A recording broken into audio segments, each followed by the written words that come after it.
Hola, muy buenos días y bendiciones. Hoy en su devocional vamos a estar leyendo la palabra del Señor y tiene como título de Dios no se burla. Muchos de nosotros hemos crecido escuchando un dicho popular que dice, aquí se hace, aquí se paga. Este dicho tiene un cierto sentido que está baseado en las escrituras bíblicas en el libro de Gálatas capítulo 6, versículos 7 al 9. Que dice, no os engañéis, Dios no se puede ser burlado, pues todo lo que el hombre sembrare, eso también segará. Y también el libro de Mateo 7 dice, no juzguéis para que no sean juzgados, porque con la misma medida que juzgáis seréis juzgados, y con la misma medida que medís serás medido. Cuando hablamos de juicio, hablamos de tribunal. En el cielo hay un tribunal donde hay órdenes, derechos y decretos jurídicos ya establecidos por Dios y que se manifiesta aquí en la tierra según su voluntad. ¿Estamos o no de acuerdo? Esas leyes que están basadas en las Sagradas Escrituras, ellas se rigen en el mundo espiritual y se materializan aquí en la tierra. Muchos de nosotros, por desconocer tales regímenes y verdades bíblicas, estamos siendo juzgados en el tribunal de Dios y no sabemos.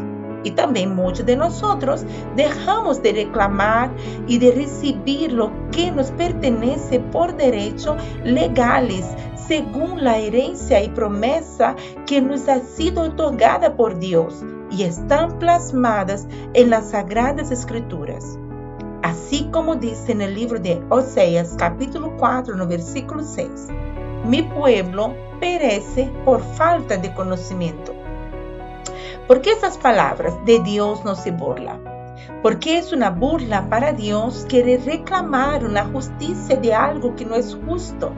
Para Dios es como jugar con su soberanía y sapiencia.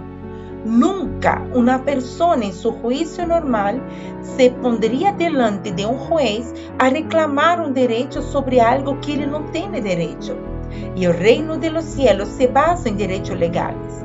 No debemos olvidar que Dios es nuestro Padre y que tiene un oficio de juez. Él nos ama, pero también Él es justo.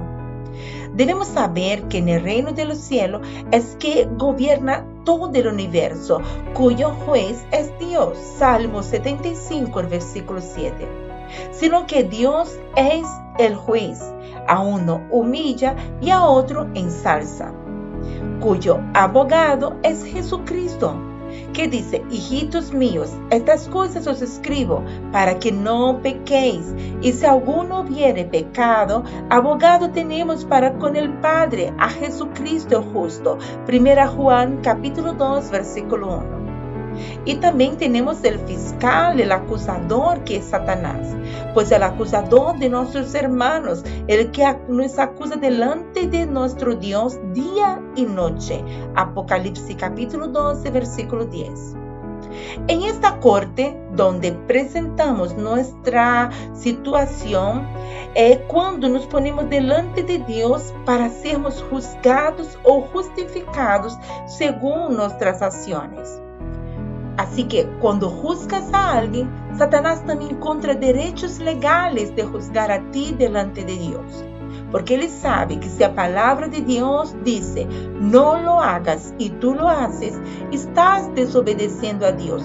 Y la desobediencia es pecado y Dios abomina el pecado. Y has quebrado la ley. En el libro de Deuteronomio, capítulo 28, podemos ver las consecuencias de la obediencia y de la desobediencia.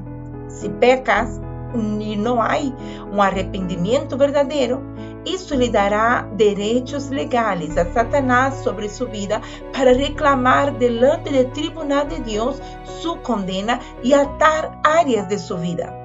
Pero cuando pecas y quebras una ley de Dios, una de las leyes también, pero te arrepientes, la sangre de Jesucristo te justifica y te libera de toda condenación.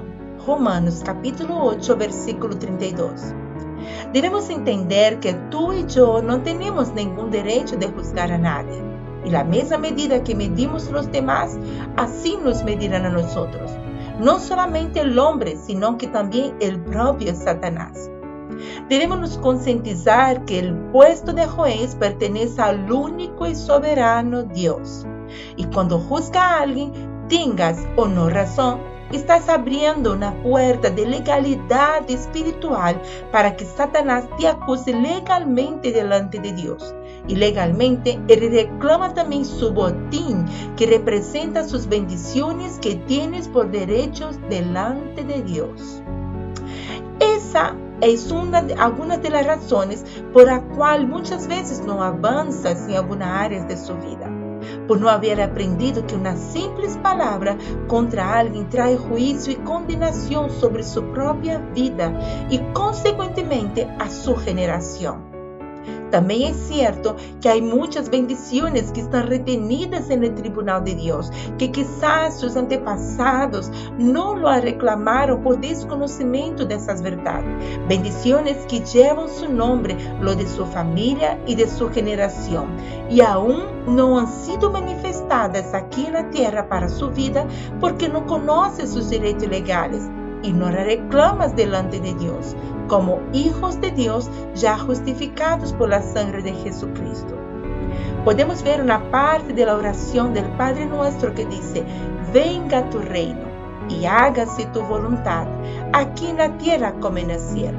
Mateo 6, versículo 10. La voluntad de Dios es que su reino celestial sea establecido aquí también en la tierra. Y el reino de Dios es establecido cuando hay conocimiento de Dios, conocimiento esos que son revelados por el Espíritu Santo, cuando te dispones a leer la Biblia Sagrada, no como un libro cualquiera, sino como la intención de tener una relación con Dios y conocerlo. Entonces la palabra de Dios nos va a decir que conoceréis la verdad y la verdad te traerá libertad en cada área de su vida y serás bendecido en todo y tendrás salud, así como prospera su alma. Tercera de Juan, capítulo 1, versículo 2. Amados hermanos, mi oración es que seamos maduros en el entendimiento y conocimiento cuanto a las sagradas escrituras y las cosas espirituales que Dios quiere revelarnos. Dejemos de andar como necios, sino como sobrios tenemos que estar y prudentes como la serpiente, que crezcamos en el conocimiento de la voluntad de Dios para nuestra vida, familia y ministerio en esos tiempos que estamos viviendo. Como hijos de Dios, poseamos el reino de Dios ya establecido en el cielo para cada uno de nosotros, porque somos coherederos de sus promesas. Que Dios les bendiga. Shalom.